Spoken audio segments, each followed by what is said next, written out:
আমার প্রিয় বাচ্চারা, এখানে কোশ্চেনে বলা হয়েছে কোনটি ভার্জ বিক্রিয়া অর্থাৎ উডস রিয়াকশন। তাহলে তোমাদেরকে আগে জানতে হবে যে উডস রিয়াকশন অ্যাকচুয়ালি কী।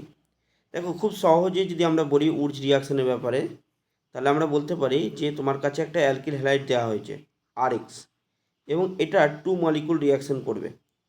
সেটাকে কিসের প্রেজেন্সে রিয়াকশন করাতে হবে? সোডিয়াম এবং ইথার মিডিয়াম রিয়াকশনটা করাতে হবে। ইথার মিডিয়াম, সোডিয়াম ইথার মিডিয়ামে রিয়াকশন করালে কী হবে? এই যে সোডিয়ামটা এরকম দুখানা এক্সের সঙ্গে যুক্ত হয়ে 2NaX তৈরি করবে। এটা হচ্ছে বাই প্রোডাক্ট, এটা মেন প্রোডাক্ট নয়, মেন প্রোডাক্টটা পরে লিখছি। আর এই যে অ্যালকিল গ্রুপটা দেখছো, দুটো অ্যালকিল গ্রুপ ফ্রি রেডিক্যাল ফর্মেশনের মাধ্যমে যুক্ত হয়ে যাবে আর অর্থাৎ ডবল হয়ে যাবে। এখানে যটা কার্বন থাকবে প্রোডাক্টের তার থেকে কার্বন সংখ্যা দ্বিগুণ হয়ে যাবে।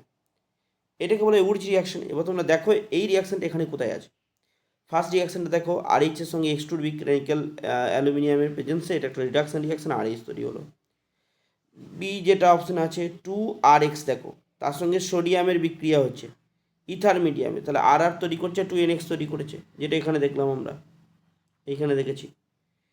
তাহলে এটাই হচ্ছে উডস রিয়াকশন। বোঝা গেল যে অপশন বি হচ্ছে কারেক্ট। আচ্ছা, অপশন সিতে কী হয়েছে? RX এর সঙ্গে KCN এর বিক্রিয়া হচ্ছে, RCN তৈরি হচ্ছে KX। এটা একটা সাবস্টিটিউশন রিয়াকশন, কিন্তু এটা উডস রিয়াকশন নয়। RX এর সঙ্গে Mg রিয়াকশন করেছে ইথার মিডিয়ামে, আর MgX গ্রিড অ্যান্ড বিকারক তৈরি হয়েছে, এটাও উডস রিয়াকশন নয়। তাহলে এই ক্ষেত্রে option B is the correct answer of the answer is clear to all of you. Thanks for watching.